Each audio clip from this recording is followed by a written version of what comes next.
All right, and for the third and final video for this week, no, we are not going to cover spaceships or space combat until next week. Sorry, you've got to wait. But we are now going to cover space colonies. As mentioned a bit ago, we flew into space. We figured out how to travel here and not go too crazy. Figured out how to live in space, or at least what the challenges are, and we think we've got that covered, maybe, hopefully. And now we're finally getting off this metal tin can hurtling through space, and we're going to actually try to do something on this planet that, might not have an atmosphere that we like. We'll find out. Might have to terraform it. Build a colony here. Live here forever and hope that weird things aren't going to eat us and jam their tails through our chests. We'll find that out in just a moment. The best tabletop RPG groups follow these core values to respect the campaign setting, the game, and the people at the table. Refer to the URL in the video's description to donate to the charity we support, the Wounded Warrior Project. Sunday on Rumble and YouTube, we provide tabletop RPG game, system, and setting overviews. Then on Friday, a panel of guests editorialize on the TTRPG hobby as a whole. Thursdays and Saturdays are when Heathen Dog leads his Dirty Casuals video game squad on twitch.tv/legionofmyth. Please like and share this video with your friends and on social media, and subscribe to Legion of Myth for more tabletop RPG content. All right, let's get back into our alien book here. I already forgot what page number. We'll just start there. Hey, I was right. Come on, zoom in. You can do it. Deep space colonies. All right. The concept of these colonies that was sold to the general public was one of an off-world paradise. Welcome to Greenland. Yeah, there you go. It's Greenland. It's Greenland. Come on. Ireland? Brown wasteland. This is Greenland. While some planets did eventually become just that, they are the product of the blood, sweat, and tears, lots of blood, of generations of colonists. Terraforming began at home in the 2010s. Aw, this is not a historical document anymore. Repairing the Earth's ecosystem from the ravages of war and pollution. The next step was the moon, where localized areas were pressurized and terraformed. Mars soon followed. While global warming was arrested as soon as the processors took effect, it still took decades, to make the Earth whole again. In a move to acclimate, there we go, that's a word. In a move to acclimate people to the idea of life amongst the stars, Sir Peter Whalen offered incentives to move off-world and colonize the solar system while Earth healed. The strategy was successful, and soon colonies were popping up as far away as Saturn. Within a decade, Pluto's a planet. I'm claiming Pluto, and we are going. Boom, we're a planet. Take my ice. The strategy was successful and soon. So within a decade of the inception of the FTL drive, Whalen Corp had set up an atmospheric processing plant. An APP. Set up an app on an extrasolar world, and it wasn't long before people were eager to colonize there as well. In the 21st century, terraforming helped humanity to settle the stars. The costly process was exacting and only performed on planets that had near-Earth conditions, thus prompting the planet to help sustain itself once the expensive terraforming was complete. Yeah, you don't want to keep those terraforming engines on all the time. I mean, they got to run on something. Yeah, I'd like to see how the scientific... I care. I don't... It's a science fiction game, so I don't care about the pedantry of reality. But at the same time... for example, Mars has neither a Van Allen belt nor enough gravity to hold in a realistic amount of atmosphere. So how would you terraform it without consistently having some... For a species that has, licked FTL, who knows what other things they can do, That's fair. That is fair. Yep. And again, it's a game. I'm not worried about it. Yeah. I don't care. But when the Yutani Corporation merged with Whalen Corp at the start of the 22nd century, terraforming was deemed unprofitable and put to rest. Instead, astronomers reached the heavens for planets that could support human life on their own. Colony missions like the Aphians. Is that a word I should know? I guess. Okay, well, like the Aphians and the ill-fated Covenant were sent off to start life on newly discovered Earth-like planets, without the enormous economic strain that the Weyland Corporation had endured in their efforts to transform entire worlds. Weyland-Yutani prospered. Okay, so if you actually go to worlds that are good already, you don't need to build them from scratch. That makes sense, right? Yeah. Okay. However, the new model wouldn't last, as more and more people relocated to the existing off-world colonies. Populations on these worlds soared, and resources again diminished. Soon, the supply of habitable worlds was outweighed by demand. Okay, come on, we don't procreate that fast. Yeah, I mean, we're talking decades here, not centuries, right? I mean, come on, that doesn't make any sense. Over the next 50 years. By the way, Building Better Worlds is the name of the expansion to this game that adds a lot more of this exploratory stuff into the game, so check that out. Over the next 50 years, more and more resources were found on barren worlds along the shifting frontier, prompting Weyland-Yutani to resurrect terraforming and create a new, fast and dirty form of atmospheric processing. Okay, I don't want fast and dirty in the same sentence as atmospheric. When it comes to my air, yeah, I like it. I like it nice and safe, not fast and dirty. Exactly. Yeah, a little clean would be good too, right? I'm thinking, yeah. Recycling 100-year-old ad campaign, Weyland-Yutani again boasted they were building better worlds. The claim was and still is debatable. Colloquially called a shake and bake colony, an atmospheric processor is introduced to a planet or moon to scrub its atmosphere without the safety standard of the original APPs. Wow. It's in my head like, just go out there, just scrub it up a little bit. Yeah.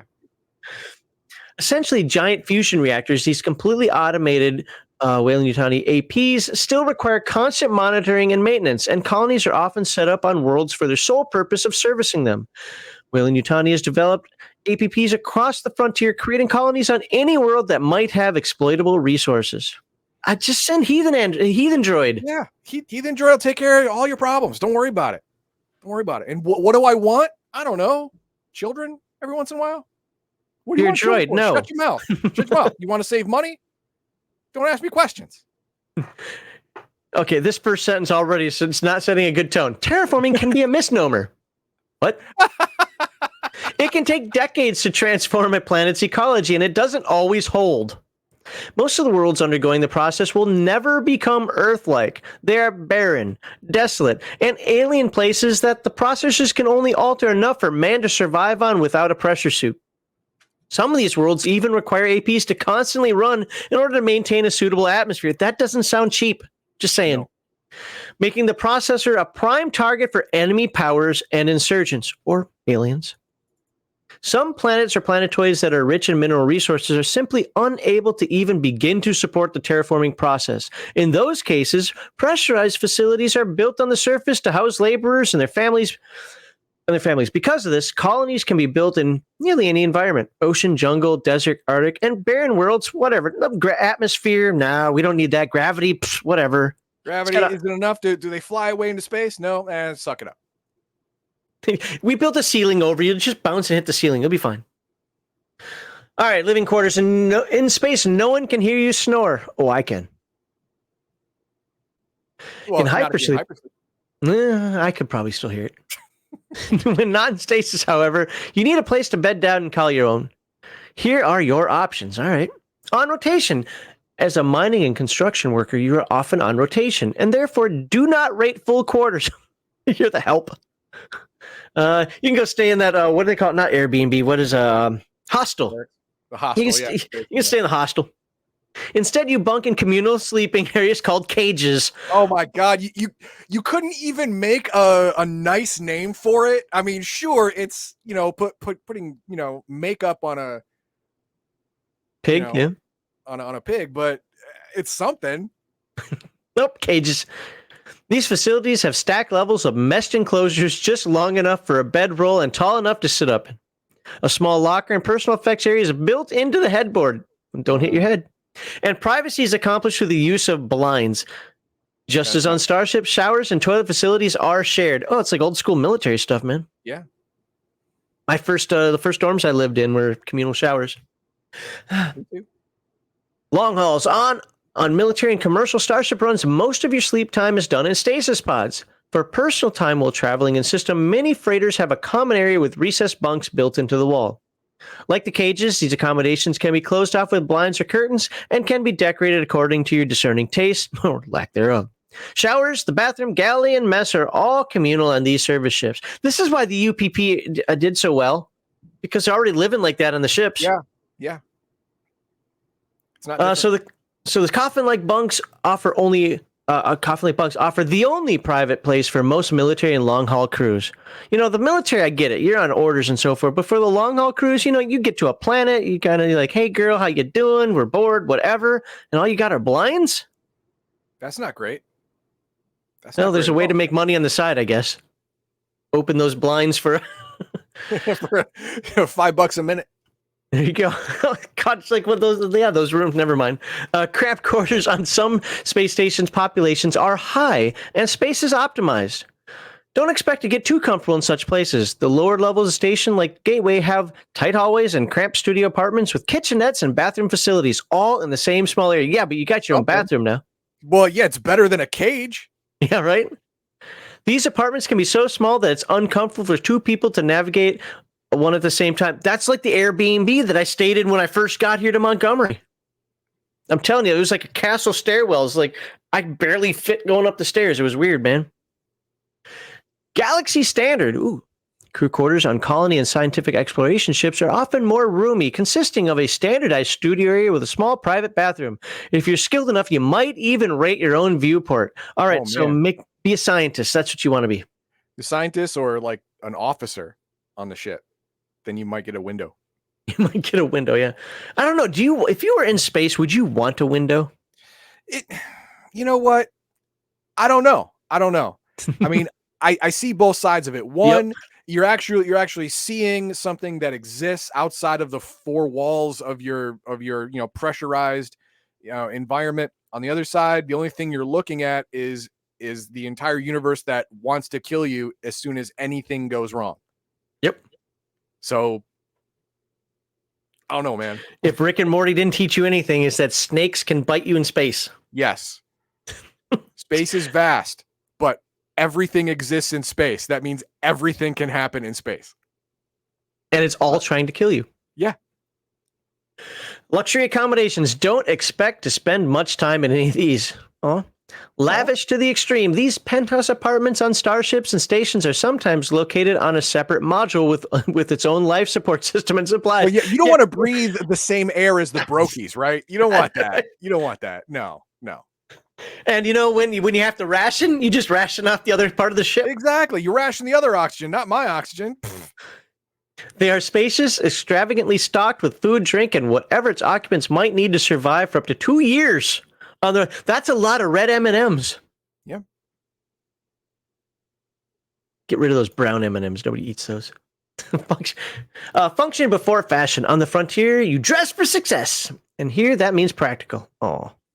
Clothing is usually overalls, jumpsuits, leather gloves, bomber jackets, because you gotta look cool, and ball caps, all in muted colors and often decorated with colorful patches and corporate logos. You know, if you're out there wearing like the yellow suit with the red tie, you probably stand out. You make a good target.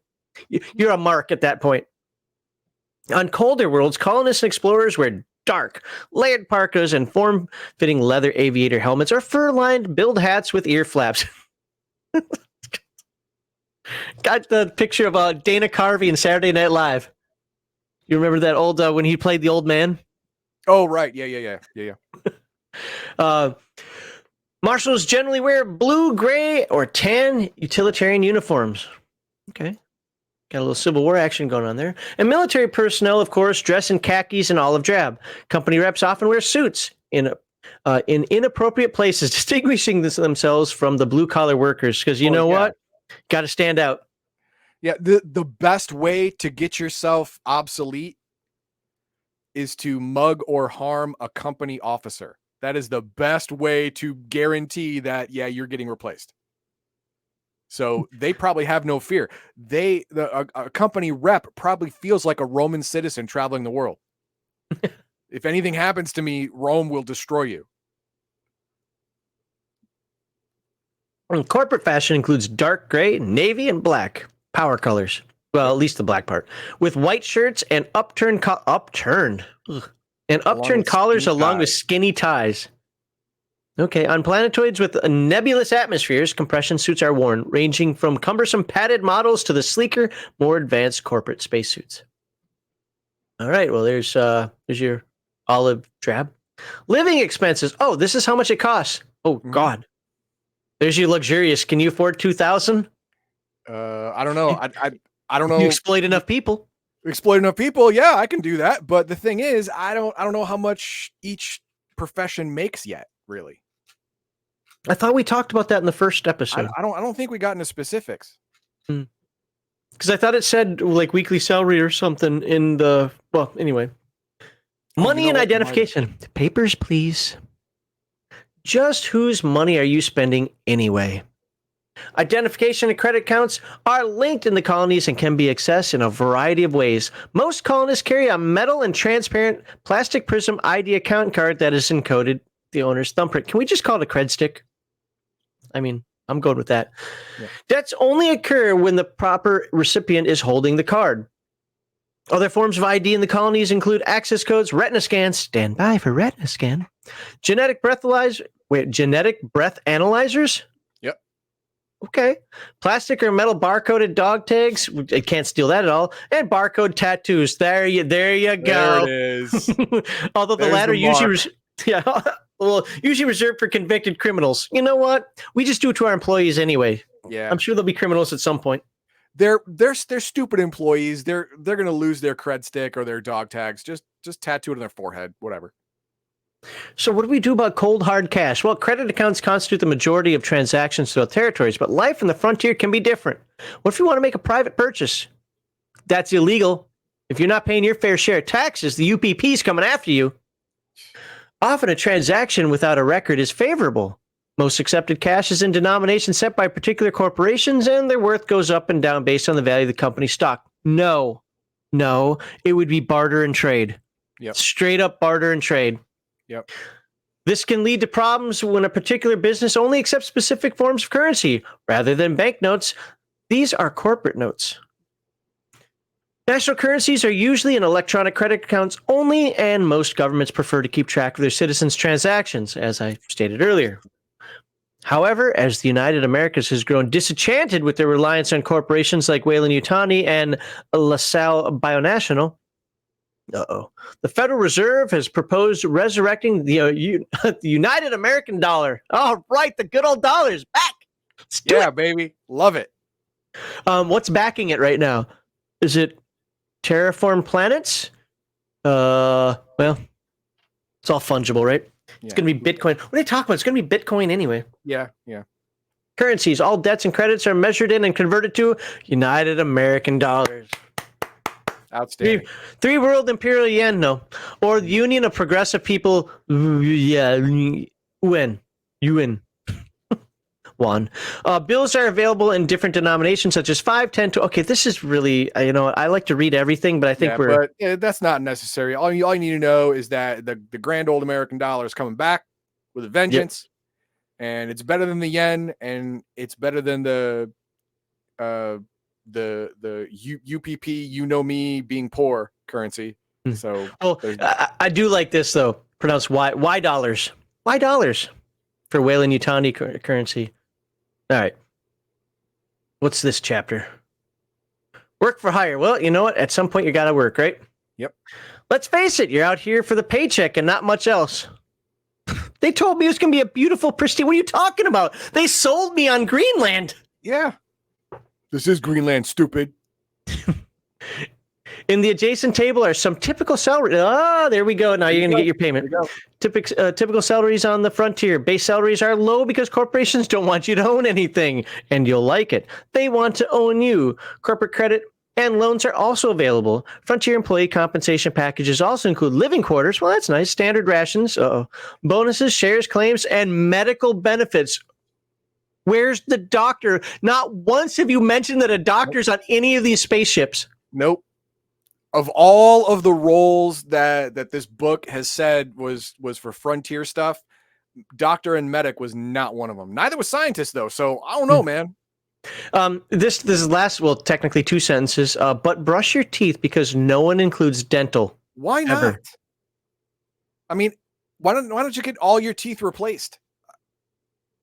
I mean, you're an Android, so your choppers are already. I'm an Android, obviously, so I don't care. All you stupid, meat bags, all your stuff's gonna fall off anyway. I don't care. Mostly bag of water. Yeah. All right, so you let's see, what do we got? Military officers make $500 a week. You're not going to be able to afford that luxury. No. Corporate and government officials like me, the Android, make $540 a week. Well, between $540 and $1,200. Yeah, so I technically could. Ooh, that's still pushing. Tight. When you can right. The other things you're probably paying for. Yeah, if the luxury apartments include food, I'm good. Wait, no, I don't have to. I'm an Android. I don't care. Yeah, luxury apartment. There it is. I don't need to eat, breathe, or drink. What the hell? Yeah, they put you in robot apartment's closet. No. Elite occupations, you can pay $1,300 to $20,000, but heathen dog in a corner. Heathen droid. Sorry. All right, communications on the frontier. Interstellar space fast. Transmissions are not instant. Okay, yeah, this will probably be important. Transmissions are not instantaneous, sometimes taking weeks or months to reach the recipient. There we go. Fortunately, Weyland-Yutani has built a sophisticated communication satellite grid surrounding most inhabited sectors of space, known as the network. Can't stop the signal. All signals are routed through it, sometimes bouncing off thousands of comm arrays before reaching their destination. Intersystems communications are much more immediate, ranging from real-time to a short leg. Oh, shouldn't that be So intersystem, that means between systems. No. That's inside the system. No, that's intra. Really? Yeah. Internet is external. Intranet is internal. That's why it was kind of threw me off for a second. So apparently, I don't know. Yeah, that doesn't make sense. It doesn't make sense. Yeah, that's why it stumped me for a second there too. But it says intersystem communications are much more immediate, ranging from real time to a short leg, depending on how far out one is from the recipient. Massive antenna arrays and satellite dishes dominate spacecraft stations and ground facilities.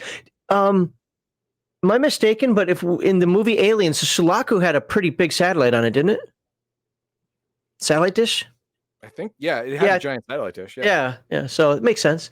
Both interstellar and intersystem long-distance personal calls can be extremely expensive, and if there are a few comm facilities available or there's high comm traffic across the network, you can find yourself waiting days before you receive authorized time for that critical call. That was like when I was stationed in Korea and we got one 15-minute morale call a month.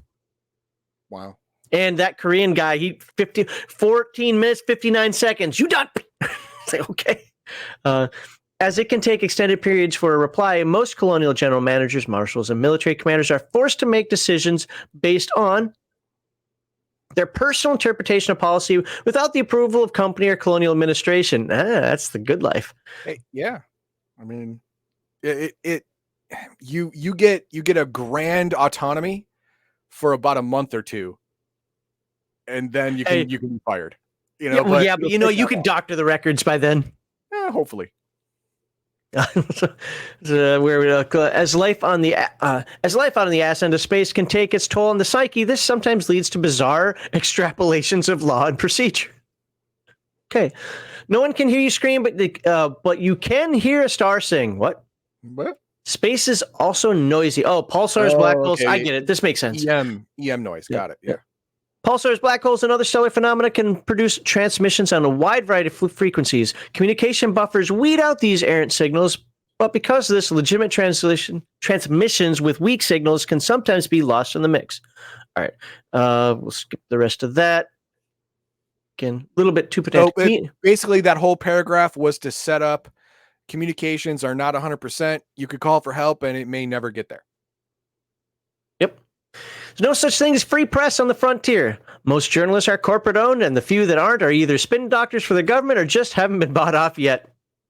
Propaganda is the norm, as each company decides what news to broadcast. Colony-based signals broadcast local news. Due to transmission times, network broadcast interstellar news is often weeks out of date. So most colonies have stopped tuning in, something that could be potentially catastrophic if an enemy or alien threat were to make its way along the frontier. In another planet, in today's news, another planet was lost. Whatever. Just like in every age before, 22nd century people are easily bored. How? They have too much work to do. Yeah. How can you be bored when all you have is work? Oh no, they have to sit in their cage for like 4 hours a day. Okay. When you're talking like the founding of a country or America or whatever, like even farmers get up at the crack of dawn and they don't go to bed until the stars are out. They got too much stuff to do. They're in the fields, they're milking cows. Now I get it. Here, you've got mining. You've got to make sure that what's that? Maintenance on all the things that keep you alive. I'm sorry, but I'm not just going to let you work an 8-hour day with a break every hour and an hour long lunch. No. Take your lunch with you down into the hole full of radiation. Keep your eye on that monitor while he's keeping an eye on that other monitor and bang things with your wrench. You're not going to sleep. Shut up. I don't agree with that. Anyway, if you're bored, we got work for you to do, buddy. On the frontier, that boredom is remedied through music, drink, and recreational drugs. Well, okay, it's starting to make more sense now. Prescribed by the company physicians. On the music scene. Oh, okay. It's an artificial morale booster. Rather than actually make recreational facilities to help people not go crazy. No, just oh, there we go. Now you're fine. Hey man, the stars are pretty today. Yeah. On the music scene, classic rock and country have seen a resurgence along the outer colonies. Sweet Home Alabama. Recordings are, oh my God, and I live here now. Recordings are downloaded from the network and copied onto disposable cassettes. If one pays heavy subscription fees, broadcast entertainment can also be accessed. Okay, so it's basically just saying you can get, and there's your drugs. Yep. So I'm not trying to skip here. Like, again, I know this is a read through. We're supposed to read most of it, but some of this is just a little bit too much exposition for the read through. You get the idea of that, right? So. You can take drugs. Religion. Devotion to God is a force to be reckoned with. Traditional religions still exist in the 22nd century and are represented on the frontier in one form or another. Due to the economic depression and rigors of life in space, extreme offshoots and sects are more commonplace. Well, of course. Apocalypse cults, the best kind of cult. Fundamentalist missionaries and spiritual gurus travel the frontier. Yeah, Spiritual gurus. Yeah. That is... that's a Wiccan. No. It's worse than that. That's the flim flam man. Comes in, drains all your bank accounts, and leaves before you know what happened. That's him. The spiritual gurus are the ones running the UPP. Yeah, you know me. God damn it! I'm going to do that every time. I hate it. Well, I'm going to do it every time. All right. Well, at least you warned everybody. In fact, the one egg that corporations seem to have been, oh my God. In fact, the one egg that corporations seem to have been unable to crack is religion. Even small cults can be fanatical enough to evoke change, and companies want employees with that kind of fervor working for them. Okay. Corporate execs have even attempted so far without success to create a cult or two of their own. The corporate cult, we all worship you, Tani. Some have come to the conclusion that beliefs can't be manufactured, only sponsored. To that end, corporate reps have begun approaching existing religious groups in the hopes of aligning goals in the name of the almighty profit margin. Look at any mainline religion today. And I said mainline religion specifically, just so people out there don't get all mad that I'm blaming their religion. I was raised Lutheran, but I will tell you that the biggest Lutheran church in America is heretical and nonsense. If you're part of the ELCA, you're not Christian. You're not Lutheran. Go away. And all the mainline ones are like that. You have to find the smaller ones. Else, you're just giving your money to corpo press. That's like this book is on it. Was it millenarian? Oh, how the fuck? Millenarian, and pardon me for cursing. Doomsayers, fundamentalist groups that believe the end times are near. It's a guy in the hood of a car. Yep. End is near. Sandwich board. Yeah, there we go. Yep. Millenarian doomsayers await their final judgment, the coming of God. Vowing celibacy. Well, dude, that's why you want God. You're not doing anything on the planet. Well, Vowing no, they don't feel right bringing in another generation of the world when it's just going to end in 5 years anyway. So that's just There. mean. Vowing celibacy, members of these apocalyptic brotherhoods seek to atone for their past sins through hard labor and devout penance. So unsurprisingly, the largest fanatical followings are on prison colonies, where the population has nothing to do but await the apocalyptic redemption. As such, doomsayer groups often attract reformed murderers and rapists. Reformed? They reform? Not in my experience. Punishment for those who stray is often severe, ranging from isolation to starvation, severe beatings, and even mutilation. You know, a reformed alcoholic, I get. You stay away from beer, you do your thing. I don't think there's such a thing as a reformed murderer. You can't, like, undo that. All right. Monastic Order of Arson. Is that how we said it was going to be pronounced? Arsion? Arsion? Okay. An anti-tech... Oh, they're Luddites. God damn it. It's the Amish. We found the Amish. Space How Amish. can you have anti-technology in space that you had to get there on a damn spaceship? Space Amish, What the man. hell? The little buggies, the horse was out front. No, okay. I don't want to be here for this one. The Order of Arsion grew exponentially when computer virus wiped out a huge portion of the world's data. Okay, so they went there on technology, and then they're like, well, that was bad. After it was exposed that a member of the order was responsible for the virus, the movement was deemed a global threat by the Three World Empire. Those directly responsible were arrested, and Wayland Yutani was contracted to contain and move the rest of the order's members to an off-world location. Okay, the movement was squashed, and the order was transplanted to an artificial satellite. Of course, they're squashed. Well, that makes more sense. I'm happier now. Yeah, right? Now. Yeah. Oh wow, this is a long chapter. They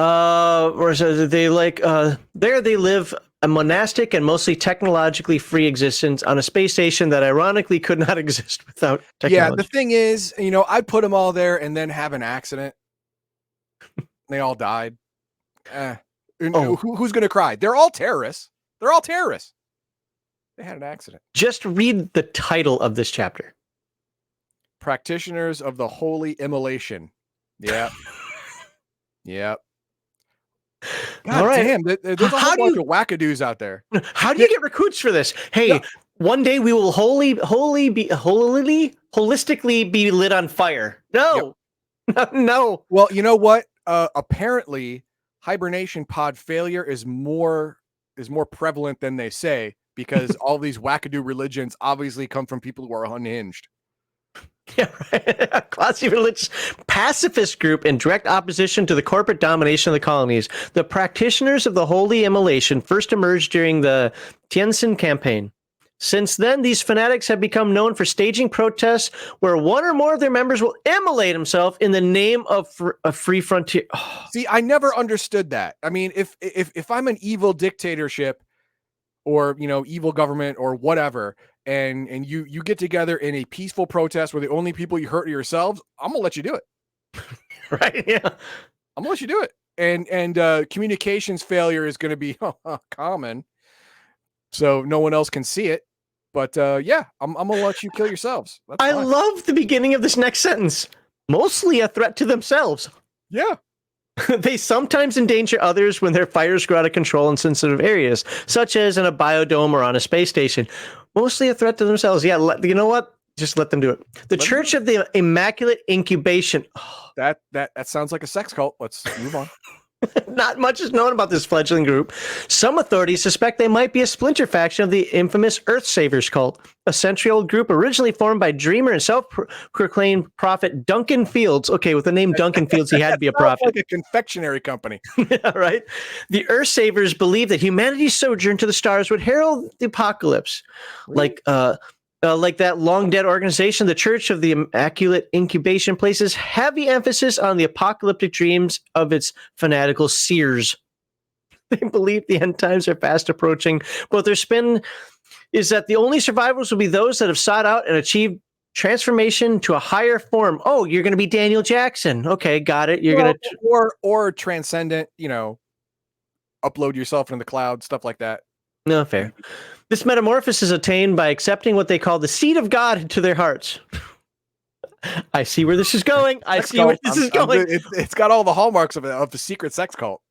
Yes, it does. With few members and nothing to back up their claims, the Church of the Immaculate Incubation is essentially harmless, believing the alien creature in Robert Morse' banned book to have messianic significance to the immediate apocalypse. The Church readily distributes illegal copies of Space Beast throughout the colonies as they seek to share the dreams of their prophets with their flock.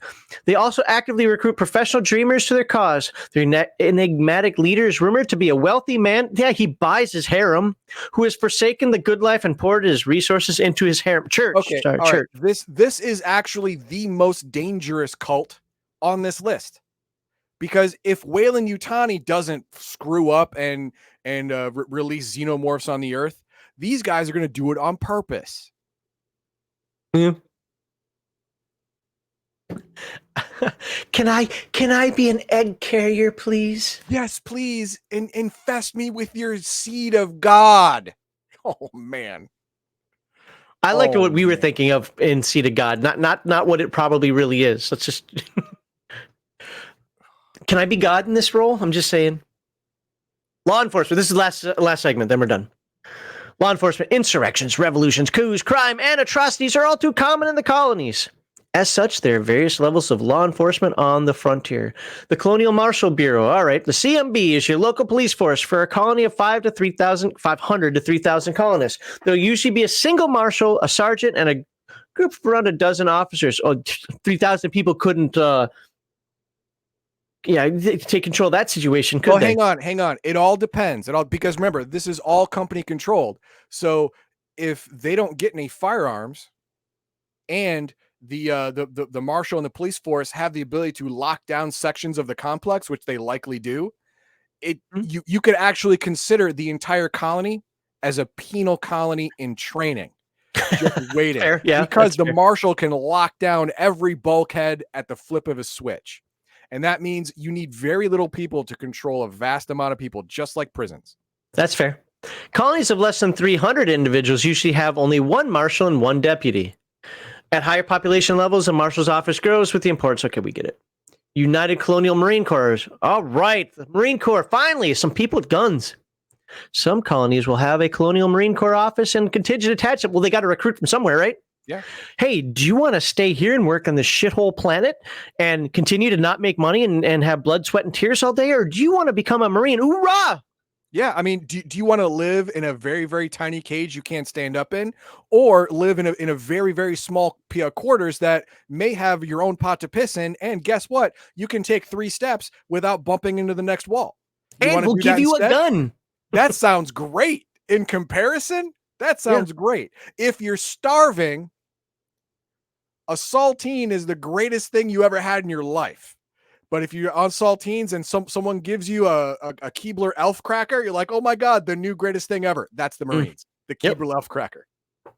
Those that don't are still under the jurisdiction and protection of the USCMC and the United America's Outer Rim Defense Fleet, and are usually within what? Within days to weeks of receiving support in case of an emergency. When minutes matter, we're only weeks away. Operated by the United America's Allied Command, they keep order on the borders of known space. While other nations have their own soldiers and support ships, none save that of the UPP come close to matching the strength of colonial marines. Yeah, the UPP, I'm guessing they're just a bunch of fanatics. That's the only reason. They probably have run-down nonsense, a bunch of fanatics. But they have zealotry and numbers. Yes, yeah.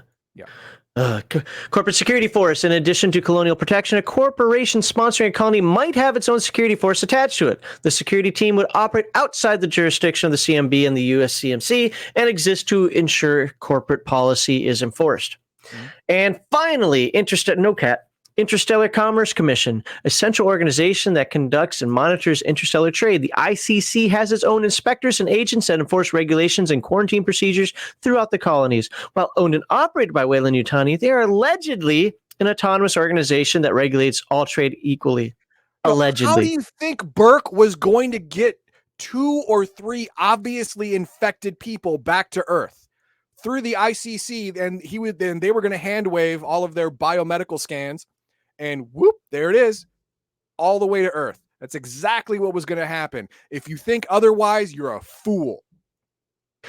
So that's it for this week. Next week, we are going to talk about spacecraft, and then I don't know how many pages that is. Probably a bunch, because I bet you there's ships in here. And space.